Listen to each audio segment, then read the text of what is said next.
La migración de Abram y el contexto del Nilo. Analizamos la salida de Abram de Harán hacia Canaán bajo la perspectiva de las rutas comerciales de la Edad del Bronce. El episodio explora la crisis de subsistencia que forzó al patriarca a descender a Egipto, confrontando la sofisticada administración faraónica y las evidencias arqueológicas de las dinastías del Imperio Medio. Las rutas comerciales de la Edad del Bronce no solo transportaban mercancías, sino que servían de escenario para el despliegue de un diseño soberano que trasciende los siglos. Cuando observamos la salida de Abram desde Harán hacia Canaán, no vemos simplemente a un hombre en busca de pastos, sino a un individuo inmerso en la compleja red geopolítica y climática del mundo antiguo. La arqueología nos revela que el descenso hacia el delta del Nilo no fue un evento azaroso, sino una respuesta lógica a una crisis de subsistencia que obligó al patriarca a confrontar la sofisticada administración de las dinastías del Imperio Medio. ¿Cómo es posible que una hambruna en Canaán y la opulencia de la corte faraónica formen parte de una misma cronología lógica de fe? En este episodio, analizaremos las evidencias históricas y el contexto administrativo egipcio, para comprender cómo la fragilidad humana se entrelaza con el plan maestro del soberano, transformando una migración forzada en un pilar fundamental de la historia de la redención. Comprender la travesía de Abram requiere que miremos más allá del texto sagrado y observemos el mapa geopolítico de su tiempo. Este estudio no busca simplemente narrar una migración familiar, sino demostrar cómo la soberanía divina opera con precisión a través de las leyes de la geografía, el clima y la economía. Al analizar estos capítulos, obtendremos una perspectiva técnica y espiritual sobre cómo el soberano utiliza las crisis materiales para consolidar propósitos eternos.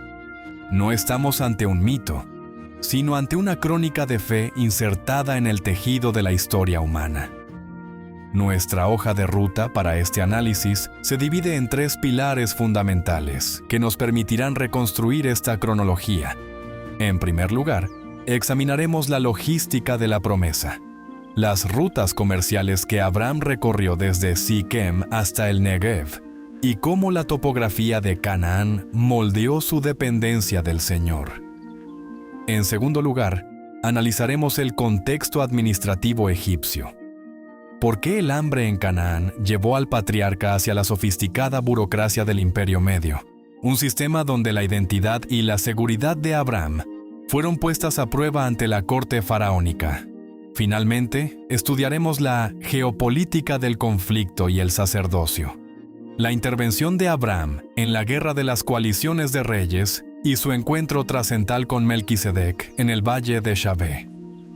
Este mapa nos llevará a entender que cada paso de Abram, desde la escasez del Nilo hasta la victoria militar, fue un movimiento calculado en el diseño maestro de Dios. Al terminar este episodio, usted no solo conocerá los hechos históricos, sino que comprenderá la lógica racional que sostiene la fidelidad del Creador en medio de un mundo en constante cambio. Para comprender el origen de la nación de Israel, debemos analizar la migración de Abram no como un simple desplazamiento nómada, sino como el despliegue de un diseño soberano que utiliza la geografía y la historia como sus instrumentos de precisión. En la cronología de la Edad del Bronce Medio, el mundo estaba en constante movimiento. Sin embargo, el viaje de Abram tiene una distinción fundamental. No es impulsado por la ambición de conquista, sino por una respuesta lógica a una orden del Creador. Al salir de su entorno conocido, Abram se convierte en el epicentro de un plan que busca restaurar la relación entre el cielo y la tierra. Una estrategia divina que se desarrolla en el escenario real de las rutas comerciales y las potencias políticas de su tiempo. El descenso a Egipto, motivado por un hambre severa en la tierra de Canaán, presenta un contraste técnico fascinante. Mientras Canaán dependía de la lluvia estacional, una dependencia directa de la providencia divina, Egipto dependía del ciclo predecible del Nilo y de una administración burocrática altamente sofisticada. En este contexto, el soberano permite que la escasez física ponga a prueba la confianza de Abraham. La estancia del patriarca en la corte del faraón no fue un error en el plan, sino una demostración temprana de que Dios protege la integridad de su promesa, incluso en medio de las estructuras de poder más imponentes de la antigüedad. Aquí observamos que la fidelidad de Dios no está limitada por las fronteras nacionales, ni por las leyes de los hombres. Finalmente, la realidad de la guerra geopolítica en el Valle del Jordán nos muestra a un Abraham que no solo es un hombre de fe, sino un líder capaz de intervenir en los conflictos internacionales para rescatar lo que es justo. La victoria sobre la coalición de los reyes del Oriente no se atribuye a la superioridad táctica, sino a la intervención del Dios Altísimo, el poseedor de los cielos y la tierra. El encuentro con Melquisedec, rey de Salem, funciona como el sello teológico de esta etapa. En este acto, se reconoce que el éxito material y la seguridad territorial son subproductos de la bendición del Señor. Estamos ante una estructura narrativa donde cada evento histórico, desde la sequía hasta la batalla, está meticulosamente alineado para demostrar que la voluntad de Dios es el motor inamovible que dirige el destino de la humanidad. La migración de Abraham hacia el sur no fue un simple desplazamiento de pastores en busca de pasto. Representó el primer choque frontal entre la promesa de una herencia divina y la cruda realidad geopolítica de la Edad del Bronce. Al cruzar la frontera de Egipto, el patriarca no solo buscaba refugio contra una hambruna severa, sino que se adentraba en el sistema administrativo más sofisticado y centralizado del mundo antiguo. Mientras que en Canaán, la vida dependía de la lluvia estacional, un recordatorio constante de la providencia del Creador. Egipto se erguía como una potencia basada en la previsibilidad técnica del Nilo y el control estatal. ¿Por qué permitiría el soberano que su elegido fuera probado por la escasez precisamente después de haberlo llamado? Este descenso al Valle del Nilo no es un desvío en la narrativa, sino un componente lógico del plan eterno. Una demostración de que la fidelidad del Señor no se detiene ante las fronteras imperiales, ni se intimida ante la autoridad de un faraón.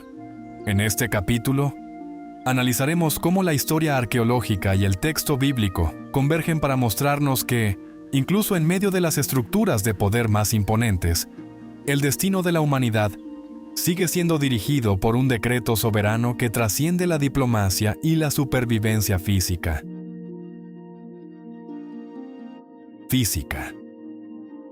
Para comprender la magnitud de estos eventos, debemos situar la narrativa en el eje cronológico de la historia antigua. No estamos ante mitos aislados, sino ante una secuencia de eventos que se alinean con la realidad geopolítica del segundo milenio antes de Cristo. La cronología de Abraham no es lineal en términos de comodidad, sino una progresión de crisis y resoluciones bajo la soberanía divina. La línea del tiempo comienza con la ruptura total del pasado en Harán. Alrededor de los 75 años, Abraham inicia un tránsito que lo lleva a cruzar el Éufrates, un acto que lo define como el hebreo, aquel que viene del otro lado. El registro bíblico nos muestra una secuencia lógica. El establecimiento de altares en Siquem y Betel marca la toma de posesión espiritual de la tierra. Pero inmediatamente después, la historia nos arroja a una crisis de subsistencia. La hambruna en Canaán obliga a un descenso hacia Egipto, coincidiendo con el periodo de estabilidad y burocracia del Reino Medio. Tras el incidente diplomático con el faraón, el retorno a Betel marca el punto de bifurcación, la separación de Lot y la posterior guerra de los 4 reyes contra los 5. Un conflicto que sitúa a Abraham en el mapa de las potencias regionales. En este escenario, los personajes actúan como agentes de una voluntad superior, enfrentando sus propias limitaciones humanas. Abraham es el prototipo del líder transicional. No es un héroe impecable, sino un hombre cuya fe es procesada a través de la presión. En Egipto, lo vemos actuar bajo la lógica de la supervivencia, ocultando la verdad sobre su relación con Sarai. Sin embargo, su evolución hacia el capítulo 14 nos muestra a Dast a un estratega militar y un hombre de honor que rechaza el botín de guerra para preservar la gloria de su Señor. Es el hombre del pacto, cuya identidad se forja en la tensión entre la promesa y la realidad. Sarai. Más que una acompañante, Sarai es la figura central de la preservación de la promesa. Su belleza no es solo un rasgo físico, sino un factor de riesgo político en las cortes imperiales. Ella encarna la vulnerabilidad del pueblo de Dios en manos de potencias extranjeras, siendo rescatada no por astucia humana, sino por la intervención directa del soberano contra la casa del faraón. Lot representa la visión pragmática y terrenal. Su elección de las llanuras del Jordán, basadas en la apariencia de prosperidad similar a Egipto, revela una falla en el discernimiento. Lot es el recordatorio de que la proximidad a la bendición no garantiza la alineación con el propósito. Su destino queda ligado a las ciudades que el juicio divino tiene bajo observación. Melquisedec, un personaje que emerge de la bruma de la historia como rey de Salem y sacerdote del Dios Altísimo. Su aparición es cronológicamente disruptiva y teológicamente profunda. Sin genealogía registrada en este contexto, funciona como el reconocimiento de que la soberanía de Dios ya tenía testigos en la tierra antes de la consolidación nacional de Israel. Su encuentro con Abraham establece que la victoria militar es, en última instancia, un acto litúrgico de gratitud hacia el poseedor de los cielos y la tierra. Cada uno de estos actores, con sus decisiones y contextos, construye el andamiaje de lo que llamamos el plan maestro. La historia no es un caos de voluntades humanas, sino una coreografía donde incluso el error de un patriarca o la ambición de un rey oriental sirven para demostrar que el control final reside en aquel que gobierna sobre los reinos de los hombres. La fe de Abraham no fue probada en un vacío teológico, sino en la cruda realidad de la geografía y la economía del mundo antiguo. La hambruna en Canaán representó el primer gran choque entre la promesa divina y la urgencia de la supervivencia biológica. Egipto, con su sistema de irrigación predecible y su estatus de potencia mundial, no era simplemente un refugio, era la máxima tentación de la autosuficiencia humana. El conflicto espiritual en este punto no se manifiesta como una batalla de espadas, sino como una crisis de confianza. ¿Es el Señor de la promesa capaz de sostener la vida en medio de la escasez? ¿O debe el hombre recurrir a las estructuras de los imperios paganos para preservar su existencia? En el palacio del faraón, observamos al patriarca sucumbir a la lógica del miedo. Al presentar a Sarai como su hermana, Abraham intenta gestionar su seguridad mediante el engaño, una táctica común en el contexto diplomático de la época, pero que ignoraba la naturaleza del pacto divino. El conflicto se intensifica cuando el plan soberano parece estar en riesgo de ser asimilado por la corona de Egipto. Sin embargo, la intervención directa mediante plagas sobre la casa real demuestra una verdad fundamental de la historia bíblica. La autoridad del Creador no se detiene en las fronteras de los dioses egipcios, ni se ve limitada por las fallas morales de sus siervos. Dios protege su propósito redentor, rescatando a los protagonistas de sus propias limitaciones. El regreso de Egipto marca una bifurcación crítica en el camino espiritual. La disputa entre los pastores de Abraham y los de Lot revela que la prosperidad mal gestionada puede ser tan peligrosa como la hambruna.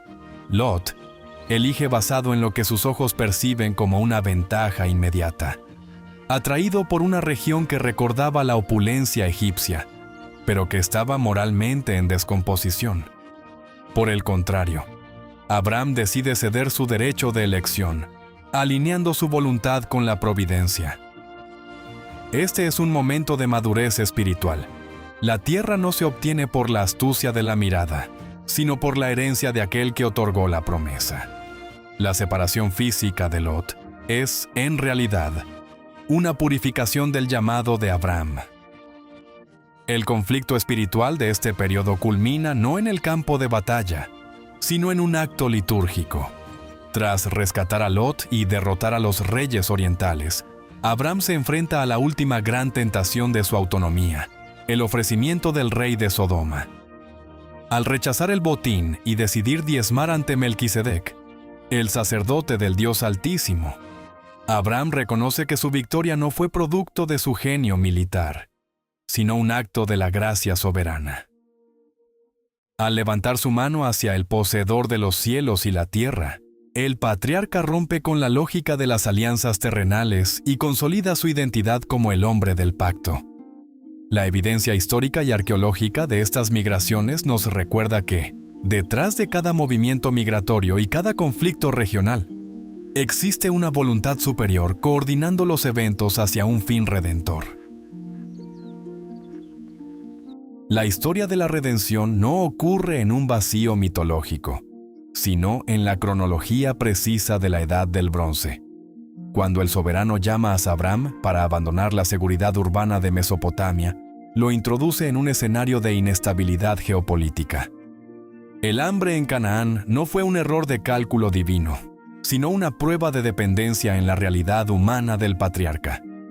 Al descender a Egipto, observamos a un hombre enfrentando la abrumadora estructura del reino medio egipcio. Abram, a pesar de ser el portador de la promesa, recurre al engaño por temor a las costumbres locales, revelando que el plan de salvación no descansa en la perfección del hombre, sino en la fidelidad irrevocable del Creador, quien interviene incluso en la corte del faraón para proteger su propósito.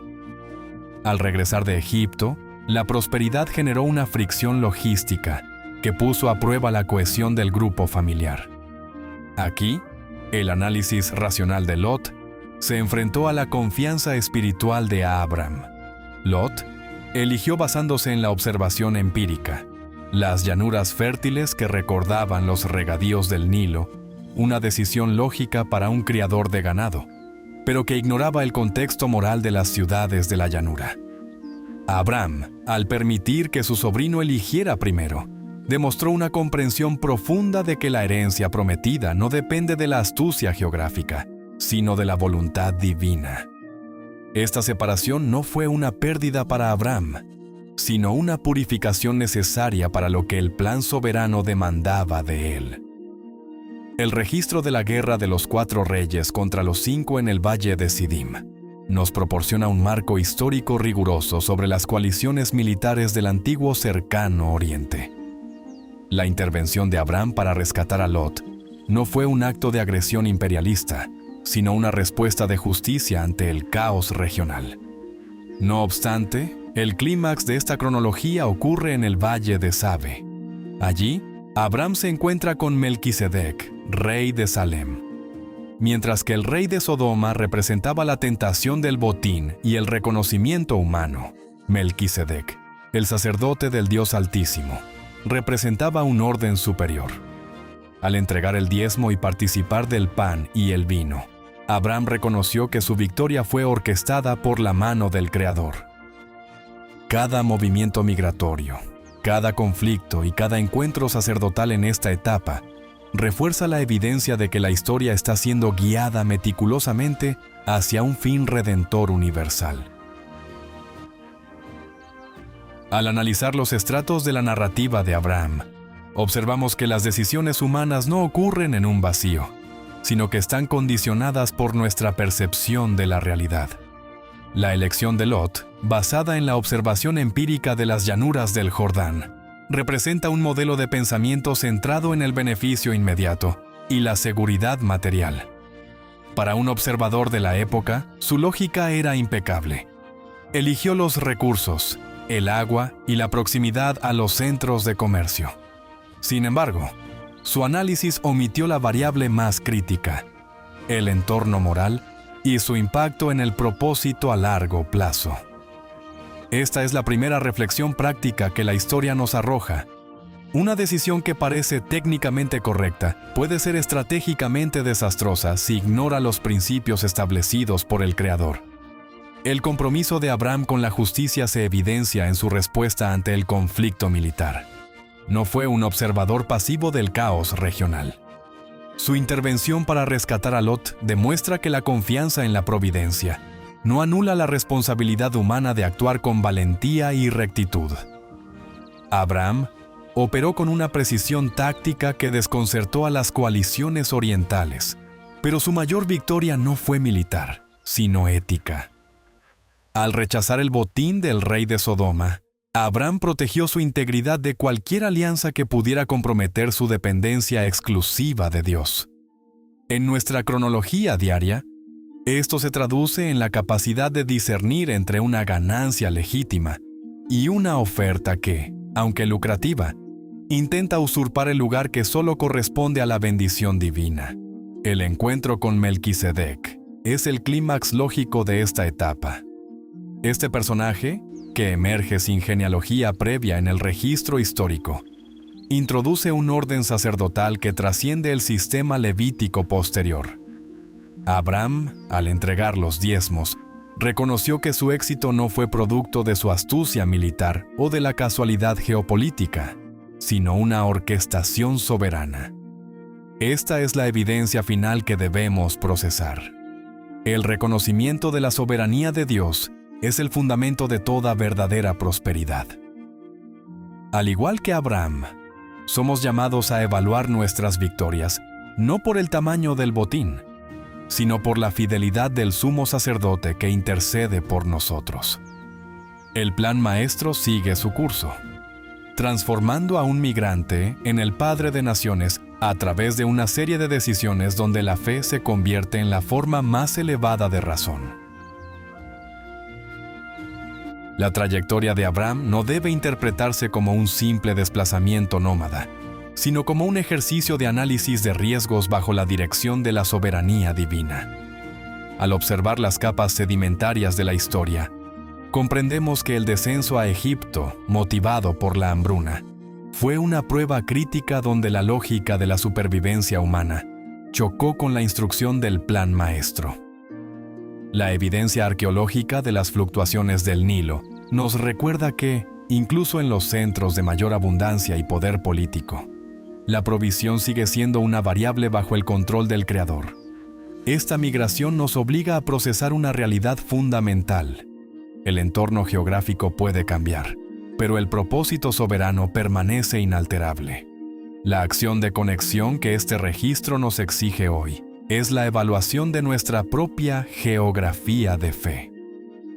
Al igual que Abraham, tuvo que decidir entre la seguridad visible de las llanuras del Jordán, que eligió Lot basándose en una percepción puramente material, y las colinas de Canaán, nosotros somos desafiados a priorizar la alineación con la voluntad del Señor sobre la conveniencia inmediata.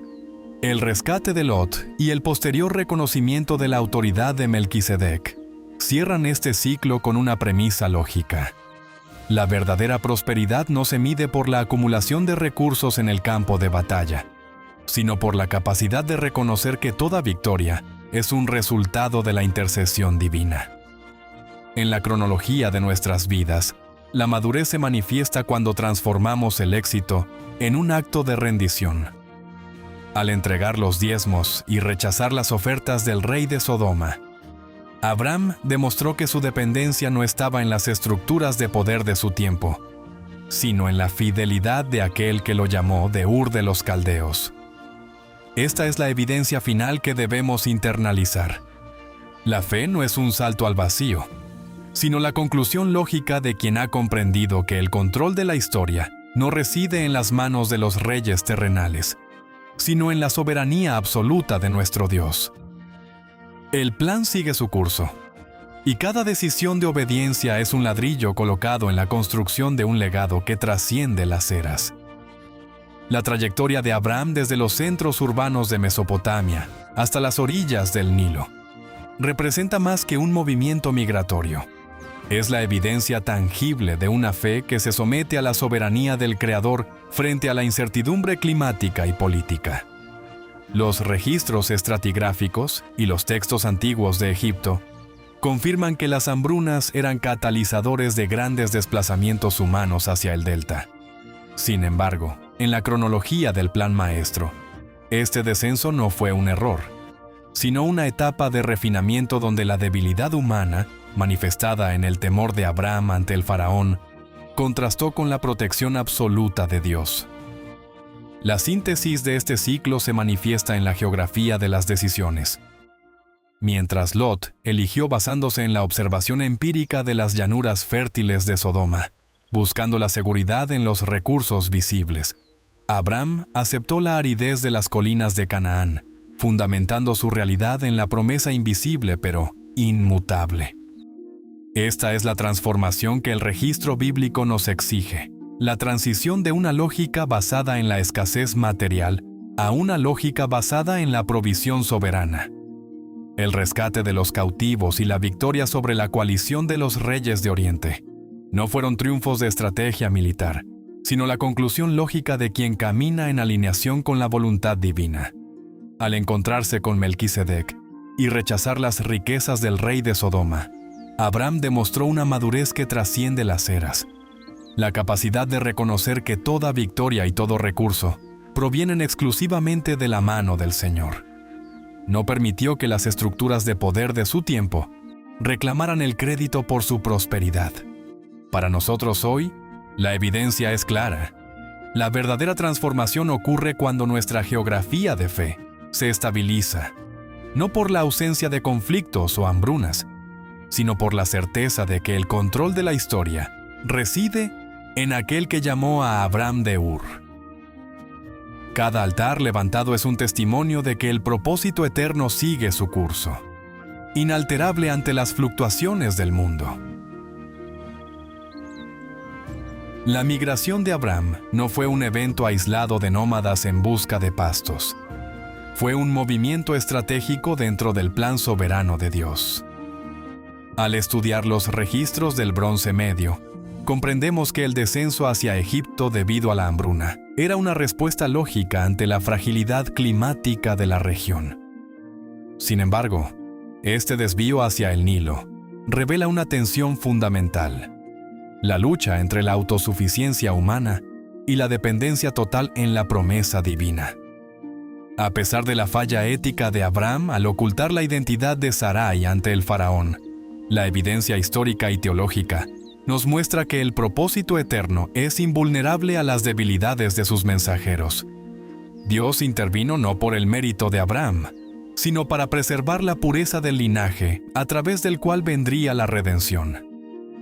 El regreso de Abraham de Egipto marcó una restauración de su geografía espiritual. Al edificar altares en Siquem y Betel, no solo reclamaba el territorio, sino que establecía hitos de una fe que ha sido refinada por la prueba. Mientras que Lot, movido por la observación empírica y la búsqueda de recursos visibles, eligió las fértiles pero corruptas llanuras de Sodoma, Abraham aceptó la soberanía de Dios sobre las alturas de Canaán. Esta distinción es crucial para entender el plan maestro. La verdadera prosperidad no se mide por la abundancia del suelo, sino por la alineación con la voluntad del Creador. La victoria posterior de Abraham sobre los reyes de Oriente y el rescate de Lot confirman que el poder de Dios trasciende las coaliciones militares de la historia. El encuentro en el Valle de Sabe representa el clímax cristocéntrico de este periodo. Melquisedec, rey de Salem y sacerdote del Dios Altísimo, emerge de las sombras de la historia sin genealogía registrada, sirviendo como el prototipo perfecto de Jesucristo. Al ofrecer pan y vino, elementos que prefiguran el sacrificio definitivo en la cruz, Melquisedec bendice al patriarca, reconociendo que la victoria pertenece exclusivamente al Señor. Abraham, al entregar los diezmos, reconoce esta autoridad superior. Aquí vemos la convergencia de la historia y la eternidad. Cristo es nuestro verdadero Rey de justicia y de paz, el sumo sacerdote que intercede por nosotros más allá de las estructuras temporales. Al rechazar los bienes de Sodoma, Abraham demostró una madurez lógica y espiritual. Comprendió que su provisión no dependía de los sistemas políticos o económicos de su tiempo. La evidencia de su transformación es clara. La fe no es una emoción, sino una conclusión basada en la fidelidad demostrada de Dios. Hoy, el registro de Génesis 12 al 14 nos invitan a observar que, detrás de cada migración, cada conflicto y cada altar, reside el control inalterable de aquel que llamó a Abram. El mismo Dios que protegió el pacto en las cortes de Egipto es quien hoy, a través del sacerdocio eterno de Cristo, garantiza que su propósito de redención se cumplirá hasta el final de los tiempos. La arqueología de nuestra fe no se construye sobre teorías abstractas, sino sobre decisiones tangibles tomadas en el terreno de la historia. Tras analizar el registro de Génesis 12 al 14, queda claro que la migración de Abram no fue un simple desplazamiento demográfico, sino una transición de la dependencia en los recursos visibles a la confianza en la providencia del soberano. El desafío práctico que ahora enfrentamos requiere la misma precisión lógica y rigor que un historiador aplica a una excavación. Debemos identificar las estructuras de nuestra propia vida que aún dependen de la lógica del Nilo, en lugar de la promesa divina. El primer paso de este desafío consiste en una auditoría de nuestra geografía espiritual. Observe el contraste entre Abram y Lot. Lot eligió basándose en la observación empírica del suelo fértil de Sodoma, ignorando la corrupción moral y el riesgo sistémico de la región. Abram, por el contrario, aceptó las alturas de Canaán, un territorio que, según la evidencia climática de la época, dependía exclusivamente de la lluvia del cielo y no de los sistemas de irrigación humana. Su tarea hoy es identificar un área de su vida donde la conveniencia económica o la seguridad visible contradicen la dirección de la voluntad de Dios. ¿Está usted eligiendo su Sodoma por su apariencia de prosperidad? ¿O está dispuesto a edificar un altar en la aridez de la obediencia? El segundo componente de este ejercicio se centra en la soberanía sobre la victoria. La respuesta de Abram tras derrotar a la coalición de los reyes de Oriente es una lección de integridad financiera y teológica. Al rechazar el botín del rey de Sodoma, Abram eliminó cualquier posibilidad de que un sistema humano reclamara el crédito por su enriquecimiento. El desafío para usted es practicar el desprendimiento lógico. Reconozca que su provisión no proviene de sus alianzas estratégicas ni de la benevolencia del mercado, sino de la mano de aquel que sostiene los hilos de la cronología universal. Evalúe sus éxitos recientes y... Hemos analizado los estratos históricos y las evidencias geopolíticas de la migración de Abram, desde los complejos sistemas de irrigación de Mesopotamia hasta la dependencia absoluta de la lluvia en la tierra prometida. Esta travesía no fue un evento aislado en los anales de la antigüedad, sino el inicio documentado de un plan maestro que trasciende la cronología humana. La lógica de la fe, basada en la evidencia de la fidelidad de Dios, nos obliga a reconocer que cada movimiento en el mapa de nuestra existencia está bajo el escrutinio de una voluntad soberana. Al concluir este estudio de Génesis 12 al 14, la invitación es a integrarse en la comunidad de aquellos que, como el patriarca, deciden edificar altares en lugar de monumentos a su propia gloria. Jesucristo, nuestro sumo sacerdote, según el orden de Melquisedec, nos llama a una rendición lógica y total. En él, la promesa de una bendición para todas las naciones se vuelve una realidad tangible. Formar parte de esta comunidad significa abandonar la autosuficiencia de Egipto para vivir en la dependencia del Creador, reconociendo que nuestra victoria y provisión no dependen de las alianzas terrenales, sino de la gracia del Dios Altísimo, poseedor de los cielos y de la tierra. El desafío final es la consistencia. Al cerrar este capítulo, reflexione sobre su propia posición en la cronología de la redención. No permita que las lecciones de Abram se queden en el terreno del análisis académico. Permita que la evidencia del carácter de Dios transforme su toma de decisiones diaria. Que su vida sea una prueba viva de que el plan maestro sigue desplegándose con precisión matemática y amor inagotable. Manténgase firme en la trayectoria de la obediencia, sabiendo que el mismo Dios que guió a Abraham a través del hambre y la guerra es el Señor que sostiene su mañana en la palma de su mano. La evidencia acumulada en estas crónicas no es simplemente un registro de movimientos migratorios. Es el plano detallado de una soberanía divina que no conoce el error. Abraham no caminó al azar hacia una tierra desconocida. Se movió dentro de un diseño preestablecido por el Señor, donde el hambre en Canaán y la opulencia de Egipto fueron herramientas de una disciplina necesaria para forjar una fe inquebrantable. La arqueología y la geografía no hacen más que confirmar lo que la Escritura declara. Cada paso del patriarca estaba cronometrado por una voluntad superior. Al examinar el encuentro de Abraham con Melquisedec tras su victoria militar, comprendemos que la historia humana siempre converge en una figura de autoridad eterna.